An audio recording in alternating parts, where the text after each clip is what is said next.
implementation of paid family leave, New York City accounted for the greatest share of paid family leave transactions, 31% of all claims and 35% of all payments.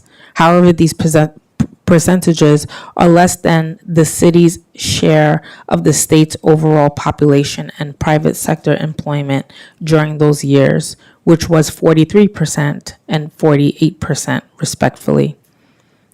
A 2024 study of New York's paid leave program found that for workers who earn less than $40,000 per year, only 48% of eligible workers claim paid family leave benefits. It also found that even where they do make claims for leave, these workers take significantly shorter leaves, only 7 weeks on average, despite their eligibility for 12 weeks of leave. These findings suggest that low-wage workers cannot fully benefit from New York's current paid family leave program. While New York has the most expansive paid leave policy in the country, there is clearly still room for improvement. Today, we will hear from the Commission on Gender Equity, the Department of Citywide Administrative Services, the Department of Consumer and Worker Protection, and from the public. We will also ask how we are doing in implementing a strong paid family leave and prenatal leave policy in New York City. I would like to thank the members of the Women and Gender Equity Committee who have joined us today. Councilmember Caban is with us. I would also like to thank committee staff, Julia Goldschmidt Pinkham, Katie Selena, Ali Stouffer, Florentine Kabor, Taylor Francisco, Rose Martinez, as well as my own staff, Daniel Heredia, Shubra Mishra, for their work on today's hearing. Before we swear in the administration, I would also like to read remarks from Deputy Speaker Diana Ayala.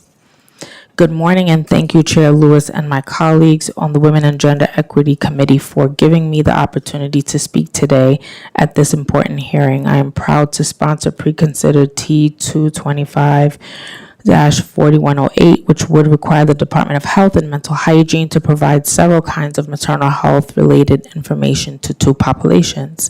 First, the bill would require DOHMH to conduct a campaign to educate the public on healthy living, nutrition during and after pregnancy, and managing chronic diseases during and after pregnancy.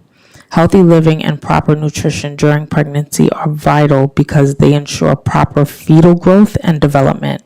For the baby, it reduces risk of birth defects and it can influence a child's health into adulthood.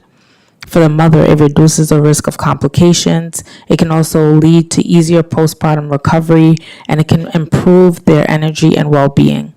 Second, the bill would require DOHMH to provide information specifically to obstetric health care providers on topics aimed at helping them treat pregnant and postpartum patients, including information on best practices for caring for patients with chronic diseases during and after pregnancy. Chronic diseases can increase risk for infertility, preterm birth, birth defects, and pregnancy loss during pregnancy. However, careful proactive management with the healthcare team can significantly improve outcomes for parent and baby, giving non-obstetric providers information on how common treatments and medications may specifically affect pregnant and postpartum individuals with chronic diseases so they can better weigh the risk against benefits, improves the quality of life pregnant people receive. This bill was inspired by the impressive work of the Speaker's Maternal Health Steering Committee, which I have had the honor to serve on with the Speaker, along with advocates, medical providers, union leaders, and elected officials to confront the city's maternal mortality crisis through this bill. We hope to improve care for all birthing people in New York City. I urge the administration to support this legislation and to provide meaningful feedback so that we can work together to address the ongoing maternal mortality crisis in the city.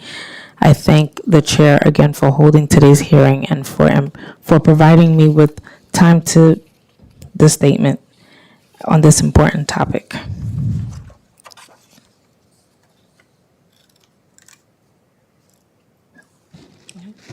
Finally, I would like to remind everyone who wishes to testify in person today that you must fill out a witness slip, which you can find on the desk of the Sergeant at Arms near the entrance of the room. Please fill out the slip even if you have already registered in advance that you will be testifying in person today. If you wish to testify on pre-considered T225 4108, please indicate on the witness slip whether you are here to testify in favor of or in opposition to the legislation. I also want to point out that we will not be voting on any legislation today. To allow as many people as possible to testify, testimony will be limited to 2 minutes per person, whether you are testifying in person or on Zoom. I am also going to ask my colleagues to limit their questions and comments to 5 minutes. Please note that witnesses who are here in person will testify before those who are signed into the Zoom webinar. I will now turn it over to Women and Gender Equity Council to administer the oath. Good morning. In accordance with the rules of the council, I'll administer the affirmation to the witnesses. I'll call on you individually for a response. Please raise your right hands. Do you affirm to tell the truth, the whole truth, and nothing but the truth before these committees and to respond honestly to council member questions? I do. Yes. Thank you. Go ahead.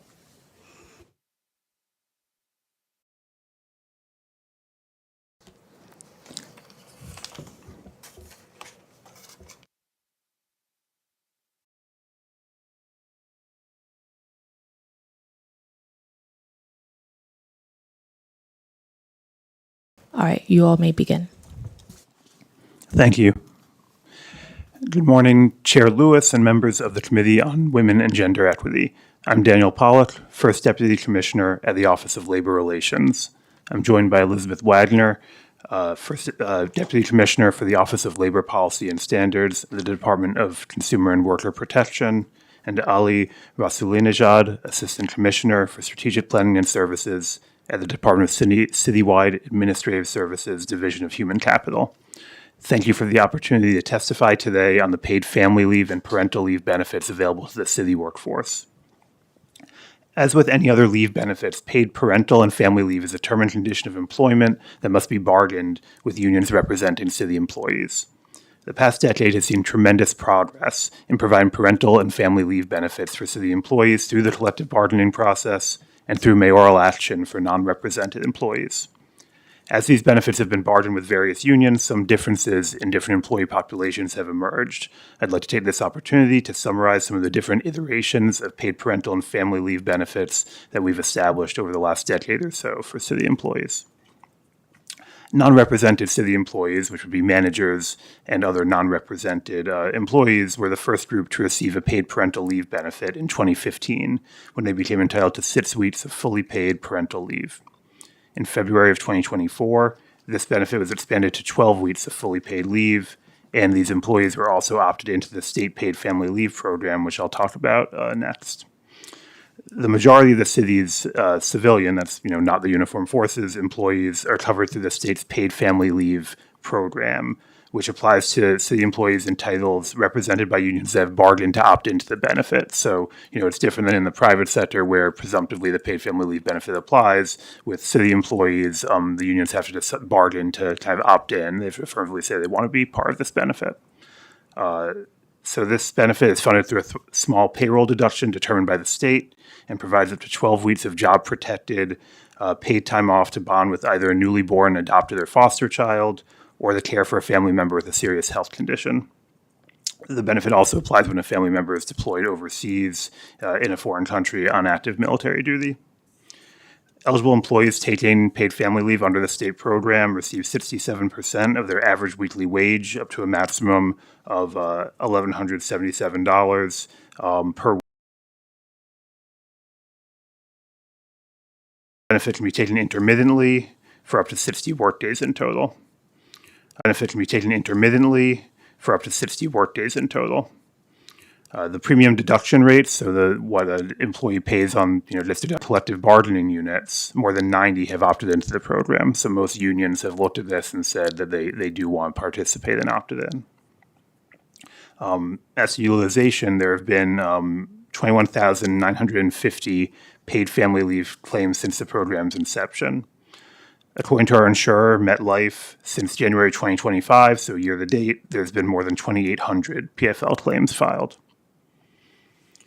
So that's the paid family leave benefit, the state program. Other unions, particularly those representing teachers, school principals, and administrators, have negotiated their own separate paid parental leave benefits. The UFT, the United Federation of Teachers, negotiated 6 weeks of paid parental leave in 2018, and the Council of Supervisors and Administrators followed suit and negotiated 5 weeks of paid parental leave in 2020. Additionally, the Uniform Sanitation Men's Association, Local 831, which represents sanitation workers, negotiated a paid parental leave benefit for its membership in the last agreement we reached with them, which was the first paid parental leave benefit for a uniformed bargaining unit. A sanitation worker who is a non-birth parent is eligible to receive 5 workdays of paid parental leave for the birth, adoption, or fostering of a child aged 6 years or less. The birth parent would be covered by sick leave under the rules of the department.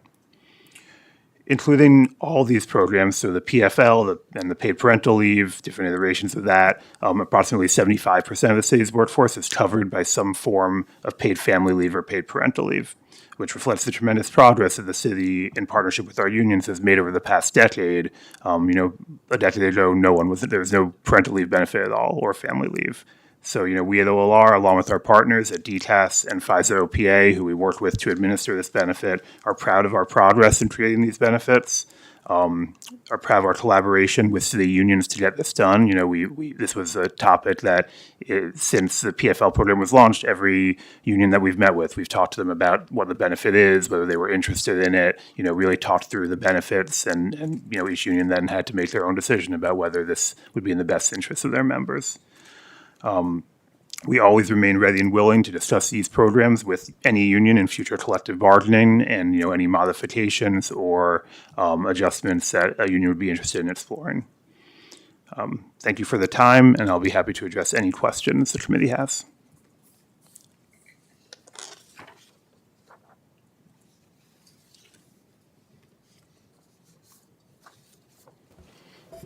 Thank you for your testimony. All right. What is the average duration of leave taken by public sector employees? And if you could share with us by gender, age, wage level, and job category. So we don't have the actual average duration or by the categories at this time. We can certainly, after this hearing, do a little more digging and see what we're able to get. But we Wait, can't I didn't say hear the last part of what you said. after this hearing, we can do some digging and see what we're able to obtain. But roughly a quarter of employees take the leave intermittently. So, that is a significant portion that don't take it all at one time and may take it intermittently over a longer period. And that's for paid family leave. And why don't you have that information today? We, have, since we received the questions from the council, we started communicating with our insurers and with Pfizer OPA, but there just wasn't enough time to obtain that information in time for the hearing. Can you share with us how many public sector employees have used any kind of paid parental leave, gender, race? Yes. So since, just talking about paid family leave, since January 2019, there have been 22,000 claims. We do have some breakdowns. Just one moment.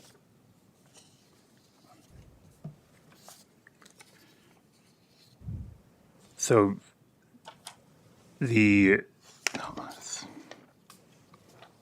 what we do have actually, so far, what we were able to obtain was for this year to date, the breakdowns. To get the breakdowns for since the program's inception, we need to go back to the insurer for information. But for example, for this year, there have been about 2,800 claims submitted. It's been across 65 different agencies, 82 different collective bargaining units. 55% have been female, 45% have been male, and a few non-binary. So that's the breakdown by gender. We do have breakdowns by union and by agency. If you'd like us to share that with you, probably not worth going through every single of the 65 agencies, but happy to share that with the committee. What paid family leave through the state's law plan or not available to municipal workers? Do benefits vary by agency? I know you shared some of it in your testimony with sanitation and UFT, but can you break that down for us? Sure. So essentially, it varies by union. So that's really the defining factor, which sometimes matches to agency, sometimes not.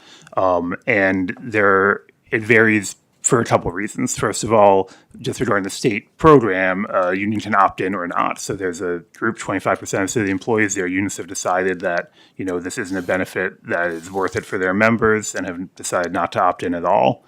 And then we do have a group of unions that, rather than opting into the state program, decide that they would create their own benefit, whether it's because of the benefit available, they wanted a different kind of benefit. So the UFT and the CSA are the primary examples of that. They have fully paid parental leave, which is available to their members. They don't have the paid family leave program. They've not opted into that. Similarly, non-represented employees have 12 weeks of paid parental leave and are in the paid family leave program. And that was something that happened in last year by mayoral action. For unions not opted into the paid family leave, do members take unpaid leave under FMLA or other unpaid options? So they're certainly entitled to. Every employee is entitled to FMLA leave. I think it really varies. So I mentioned a significant portion of the workforce that has not opted in are in the uniformed forces, and those forces have unlimited sick leave. So there's a certain amount of leave likely that each of those agencies, a birth parent can take sick leave. But in terms of actual, specifics, we would need to look at each agency and to really understand how much unpaid leave is being taken. But they certainly have the right to. They also have the right to use their accrued annual leave or compensatory time, which I would think a lot of people take advantage of, and the various forms of leave available. Among unionized versus non-unionized workers, are there differences in how much employees take leave or access supplemental benefits? Thank you for the question. I think, yes, there are differences. As I mentioned, non-unionized workers by mayoral action have 12 weeks of paid parental leave, which is, a different benefit, and they're also covered under the state program. It's a different benefit than the represented workers have.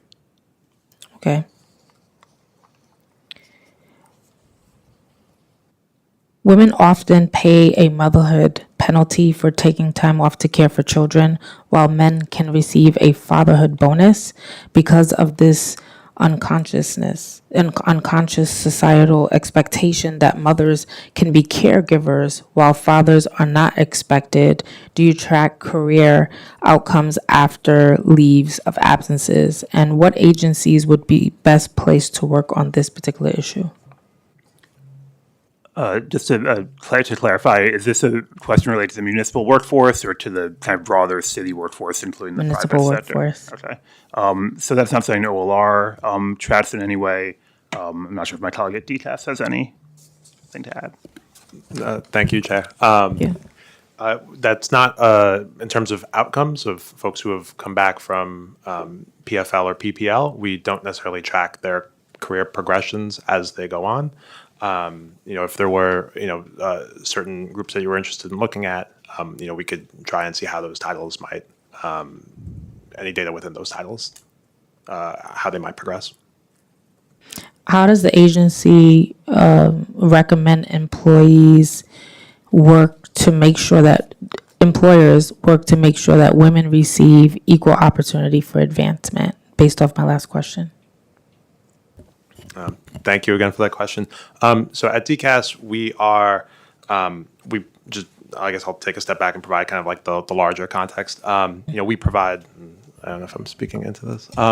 So we provide support to agency human resource teams, working closely with OLR, FISA OPA, and the insurance carrier. And that includes providing trainings for our agency human resource professionals. So, for instance, last year we held multiple trainings, a couple of large-scale trainings for agency personnel officers. We also hosted a number of coffee series meetings, 16 throughout the year, kind of smaller group trainings where we covered PFL, PPL, and other leave types in some of those as well. We also, just have a an inbox and an open door to agencies on a routine basis. They contact our citywide personnel policy office if they have questions related to managing their workforce and any leave questions, time questions, et cetera. This year, we continue to provide trainings. We actually have one scheduled for tomorrow that we'll be providing to some agency HR professionals as well. So there's a rolling, kind of a rolling calendar of trainings. We also put and make available guidelines, PSBs, personnel service bulletins about PFL and PPL processes. So while there isn't, I would say, something specific towards a gender or an age category or something to that extent, we do kind of provide ongoing rolling training on best practices and policies and procedures regarding both these leave types. In what you just mentioned, you mentioned several things, trainings, guidelines. Are those the specific ways that the agency supports parents returning from caregiving that leave to return to work and stay in their position? Are those the only ways, or are there additional ways that you all support those parents? Yeah. So the trainings we provide are usually, or rather are for the agency HR professionals. So I think we had close to 400 agency HR professionals attend our trainings last year, our coffee series trainings last year, which are the small group trainings. We also do provide, working with OLR and the insurance carrier, they're provided a number of flyers, informational, documents. I think they have Brain Shark videos that folks can watch online, and that's kind of directly to the city workforce audience. Are new parents offered part-time work or adjusted schedules? So I think that would be something where the staffer would work directly with their HR to determine what kind of scheduling or leave type they would be interested in. Like was mentioned earlier, in addition to the PFL, PPL benefit, there's also annual leave, comp time, sick leave that employees may use as appropriate, and work around, schedule, or if there's any, other kind of provisions that they might be entitled to, such as telework policy, things like that. And this question is for any of you. Have any of you seen a difference or trend in the use of parental leave based on the reason for it? Maybe it's meaningful parental bonding, family caregiving, or medical across the city agencies. Is there an ongoing trend? Thank you for the question. So, looking at just this year, for example, the claims are about evenly split between bonding and care for a family member. So I don't currently have that data going back to inception, but currently it's really almost exactly 50-50 for each reason. I don't also right now, or I do actually have by agency, by reason, and just from a quick glance, it looks like around 50-50 for most agencies. So I'm not seeing any particular trend where one agency it's more for one reason or one more for another reason. According to the Department of Financial Services, in 2023, 32% of claims from New York City for family paid leave came from workers earning at or above the state average wage of $91,374, but only 15% claims came from workers earning less than 40% of the state average. That was approximately like $36,000. In this case, is this the same case for city employees? Do lower wage city employees use paid family leave less frequently than higher wage city employees compared to their share of the workforce? Thank you for that question. So we don't have a breakdown currently by kind of salary band. It's something we can see if it's available. I would say kind of anecdotally, my experience with bargaining with unions is that unions representing more highly paid employees are more hesitant to opt into the benefit because there is the cap based on the average weekly wage, and that it is actually the kind of unions who represent lower paid workers that tend to be more interested in the benefit. So, that's not data, that's anecdotal, but that has been my experience. What benefits stop if a city employee takes unpaid time off for caregiving purposes? So when an employee takes unpaid time off, they would, there is a child care leave, unpaid child care leave of up to 4 years is for most of the employees is an option. You do not maintain your benefits when you are after your FMLA runs out. So after you've exhausted your 12 weeks of under the Family and Medical Leave Act, you don't maintain any of your benefits. So you wouldn't maintain your health insurance or your compensation or any other benefits. How can the city support caregivers to take all the time that they need? Good question. Thank you. I think, me and my colleagues can speak more to how they DCAS communicates with agencies, but I do know a big part of that is city unions. City unions, I think, have been very proud when they've negotiated these benefits, and they fully encourage their employees to use it. For our part, this is not like some other forms of leave, like annual leave, where it's agency discretion to approve it or not approve it. This is a right. So an employee has a right to take this leave. It can't be, denied because, the agency needs you. And it's something that, through all our messaging, we have communicated this is a right. It's something that we want employees to use when they want to use it. My colleague may be able to speak more to some of DCAS's efforts.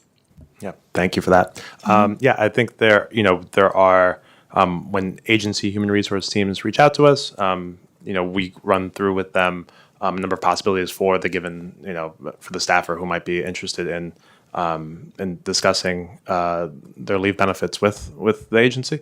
Obviously we're talking about PPL, PFL right now. After that, you would look towards annual leave, you would look towards sick leave where applicable. You would also look towards comp time as well. As Dan mentioned, the city's child care leave then is another option, which provides job protected leave, unpaid job protected leave. And I believe staff is eligible to pay into COBRA if they'd like to continue their health benefit as well through that. And so that's for up to 48 months or 4 years.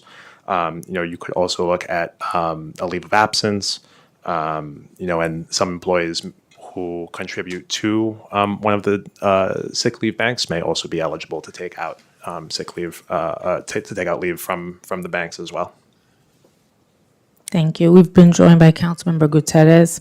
How many people have used unpaid child care leave? I don't believe we have that information right now, but we can follow up and get that to you. New York State paid family leave was implemented, at least in part, to combat gender disparities when it comes to employment issues. Yet these disparities persist with significantly fewer men taking PFL than women. How many agencies promoting or talking about the PFL with people of all genders?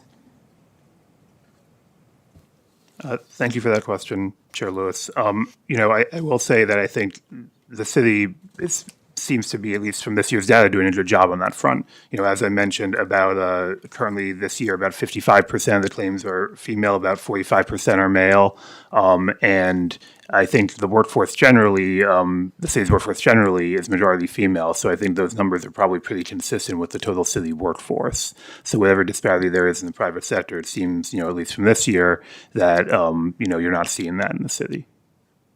All right.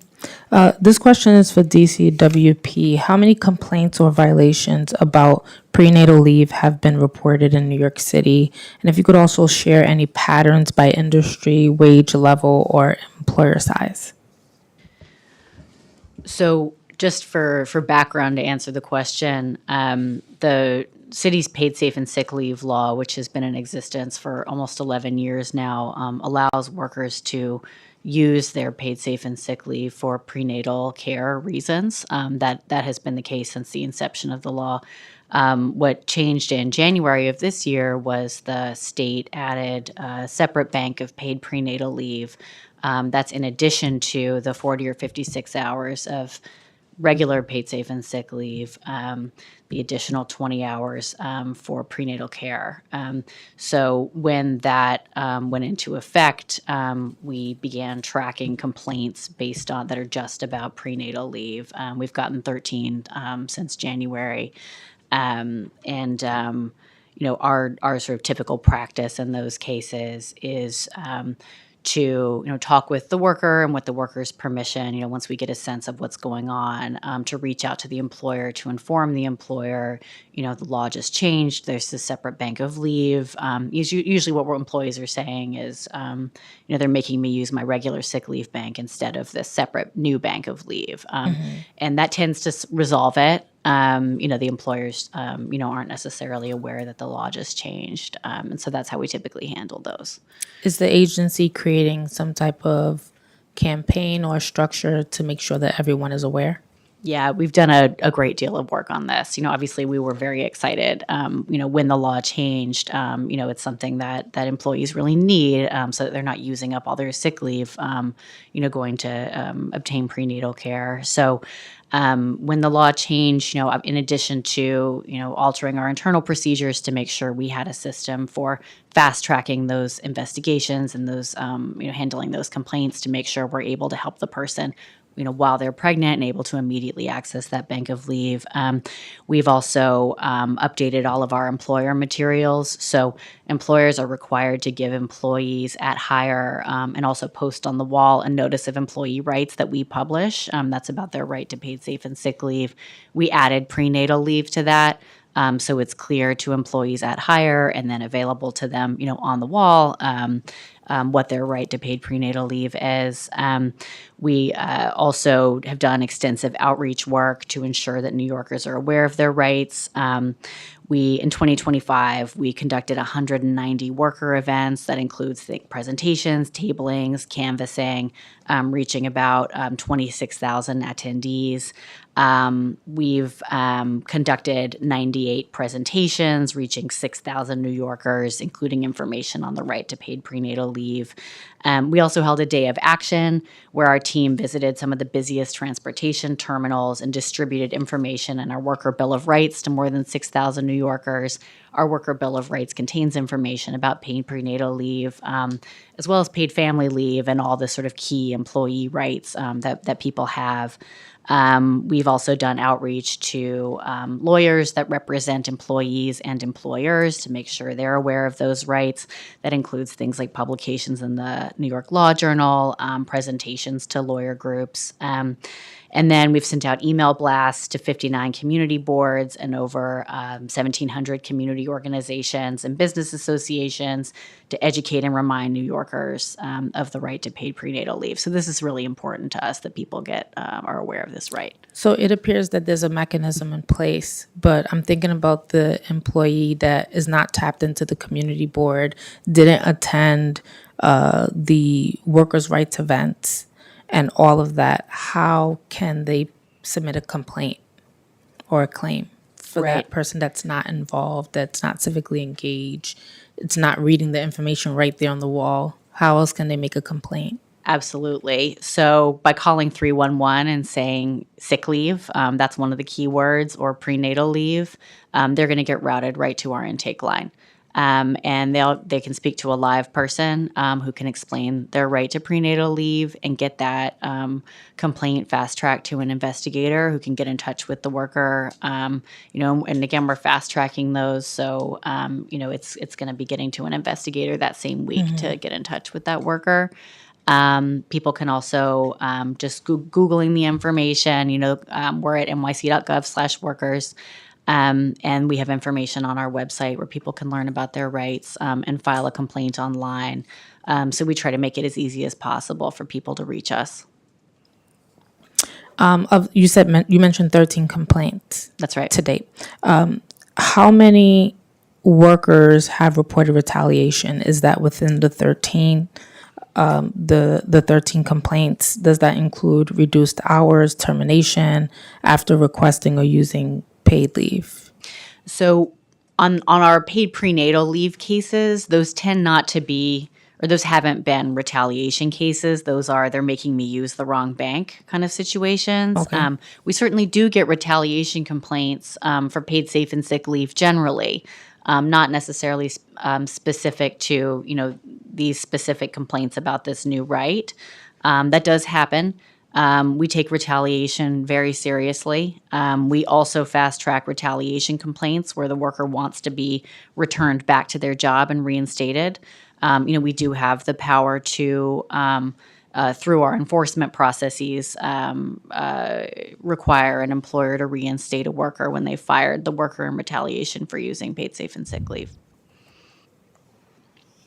Will the complaints and the information within those complaints be added in the PMMR next year? I'm trying to think. They're tracked as paid safe and sick leave cases. The reason we are able to enforce the state law is because the state amended their sick leave law to add this separate bank.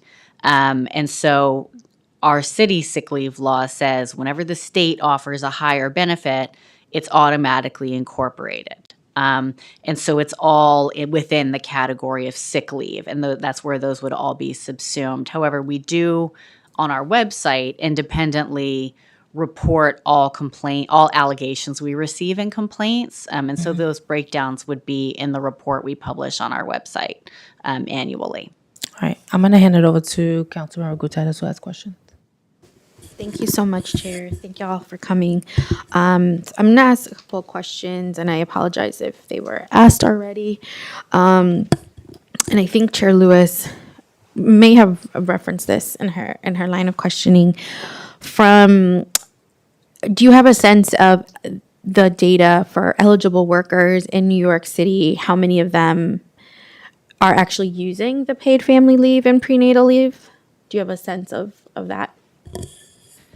So we do not track information about the private sector workforce and the number of workers who would be using any of these benefits. There's no sort of reporting about that that comes to us. My colleagues, though, I believe, do have some information about that with respect to the New York City workforce. Sorry, the public workforce. That's right. Thank you. Thank you. So the public sector workforce, looking at paid family leave, this year to date, there have been about 2,800 paid family leave claims. And in terms of since the inception of the program, in around January of 2019, there have been about 22,000 PFL claims. We've also had, for the non-represented city employees who have their own paid parental leave program, since that started in 2015, we've had about 3,300 cases of paid parental leave. And that's a population of roughly 15 to 20,000 people at any one time. So over 10 years, over 3,000 have used that benefit. Got it. And thank you for those numbers. Is there any sense that anyone who, in the public sector specifically, if there anyone that is eligible is not taking parental or prenatal leave? I can only speak to parental leave, but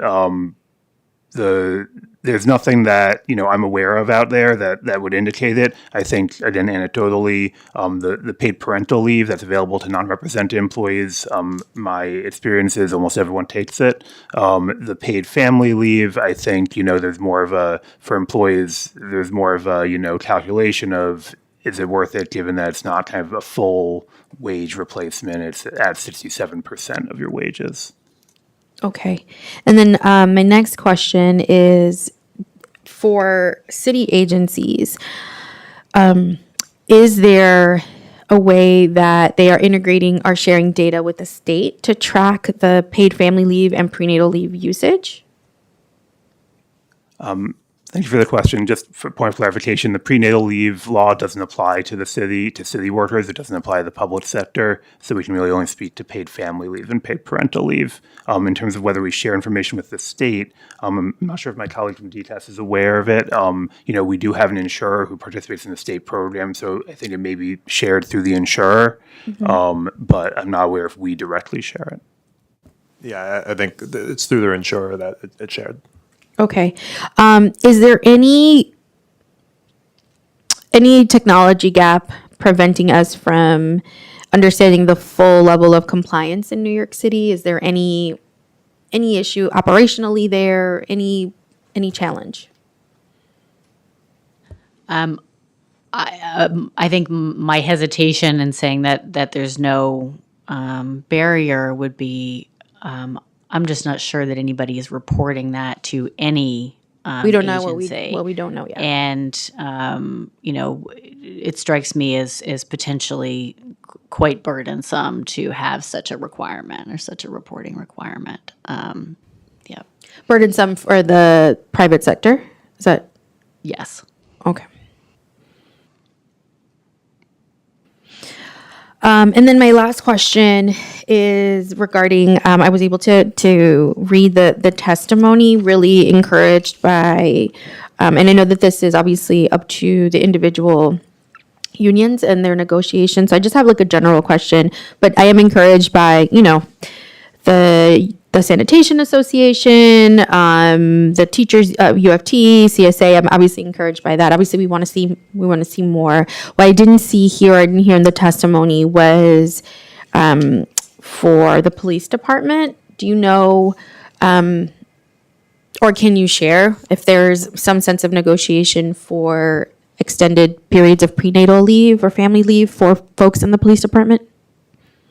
Thank you for that question, council member. So first, I just want to say there are some employees in the police department who are represented by DC 37, for instance, who are entitled to the PFL benefits. When you think of like our 911 operators, they are entitled to paid family leave. When you talk about kind of the police officers and superiors, none of those unions have yet kind of explored with us in bargaining any kind of paid parental leave or paid family leave benefit. We are not really yet in the next round of bargaining, so I can't say obviously what's going to happen, but to date, that's not something that has really been explored with them.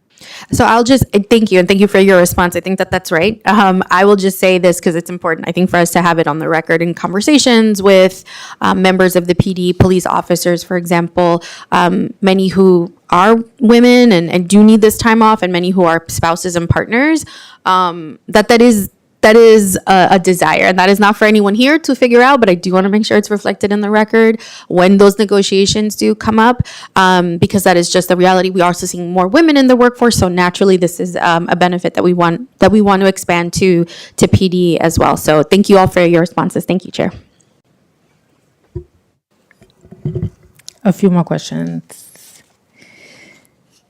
With significantly fewer men taking PFL than women, how are employers promoting or talking about the PFL with people of all genders in either agencies?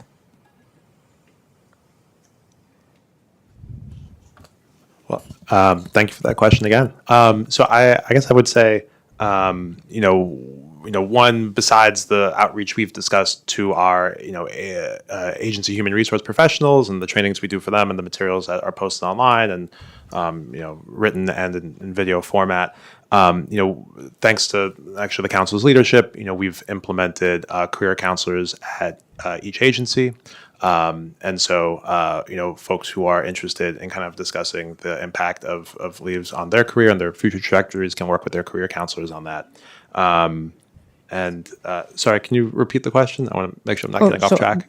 Yeah, I'll start from the beginning. With significantly fewer men taking PFL than women, how are employers promoting or talking about the PFL with people of all genders?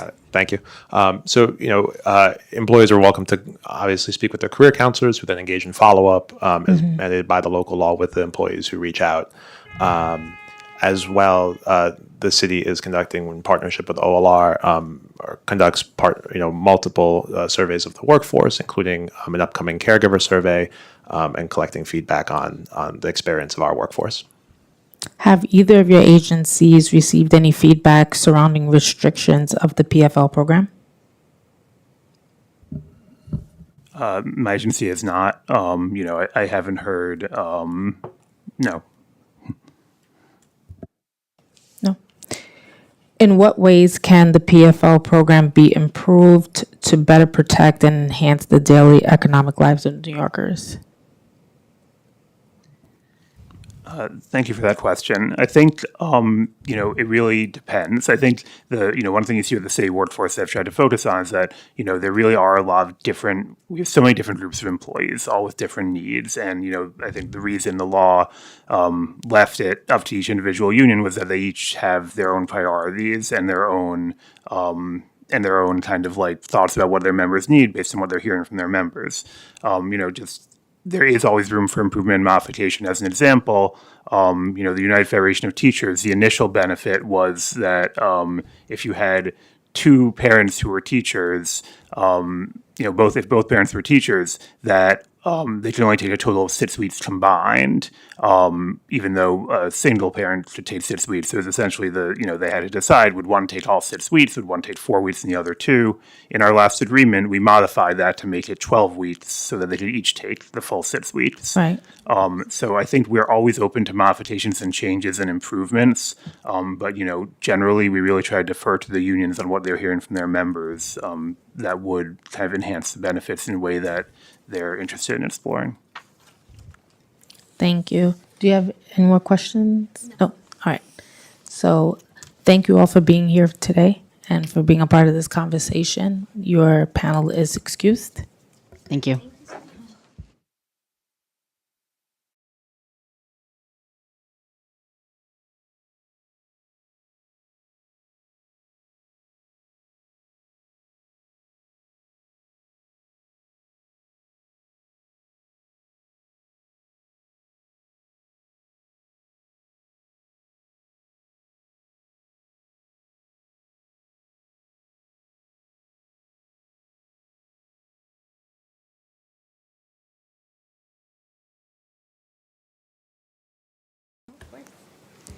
I now open the hearing for public testimony. I remind members of the public that this is a government proceeding and that decorum shall be observed at all times. As such, members of the public shall remain silent at all times. The witness table is reserved for people who wish to testify. No video recording or photography is allowed from the witness table. Further, members of the public may not present audio or video recordings as testimony, but may submit transcripts of such recordings to the Sergeant at Arms for inclusion in the hearing record. If you wish to speak at today's hearing, please fill out an appearance slip with the Sergeant at Arms and wait to be recognized. When recognized, you will have 2 minutes to speak on today's oversight topic and or legislation. If you have written testimony or if you have written statement or additional written testimony you wish to submit for the record, please provide a copy of that testimony to the Sergeant at Arms. You may also email written testimony to testimony@council.nyc.gov within 72 hours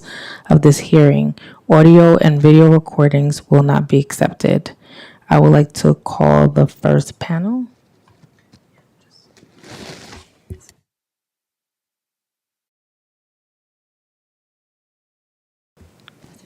Christopher Leon Johnson.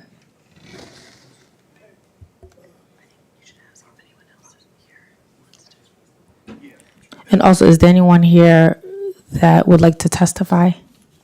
You may begin. Yeah, hello, Chair Lewis, Chair Gutierrez. My name is Christopher Leon Johnson. First off, I know it's all kind of on topic. I hope that you join the bill intro 1332 to stop unfair deactivation deliveries. So hope you jump on the bill. I know it's not the topic, but that's my advice. All right, so about paid parental family leave. I think that the city council need to start finding a way to protect non-union employees because this type of stuff hurts non-union employees the most. Because if a person decides to take parental leave and they're a non-union employee, they might not have a job when they come back. There's always some excuse. So I'm calling the city council to find a way to protect non-union employees with paid parental leave in the city council. Unions don't have to worry about that because unions will come outside City Hall and fight the council members if they dare try to say we ain't gonna do anything. But when it comes to non-union employees, they're at the will of the employer, they're at the mercy of the employer. And I'm calling on the city council to find a way with the labor committee, with Carmen De La Rosa, to implement a bill to give them more protections more than union members because non-union employees don't have protections like unions. I understand that there are a lot of non-union jobs out there and we need them, but they need the same protections as union employees too. So, but when it comes to that, I'm just making clear that we have to protect non-union employees. We have to make sure that when they come back on a job, they have a job, and there shouldn't be an excuse of like, since you left about 2-3 months, you can't come back, or the spot's already filled. Employees love to lie. I used to work security, work with non-union security companies on non-union jobs, and I seen like a story, 50 seconds on the clock, that where a guard was on parental leave, was pregnant, and then somebody complained on the job about her being pregnant, and they kicked her off the site because they wanted the person. I'm sitting down, and I'm pregnant, and you standing up. And since I'm pregnant, I sit down. And then the person that was standing up was complaining about me sitting down because I'm pregnant, and they pull out the job site. So I'm telling the city council to protect that, stop that happening. Thank you. I thank you for your advocacy. Yeah, thank you. No problem. We got it here. Thank you. This panel is dismissed.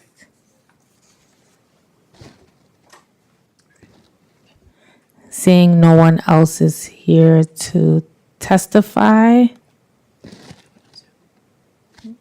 and no one online is here to testify, this hearing is now adjourned.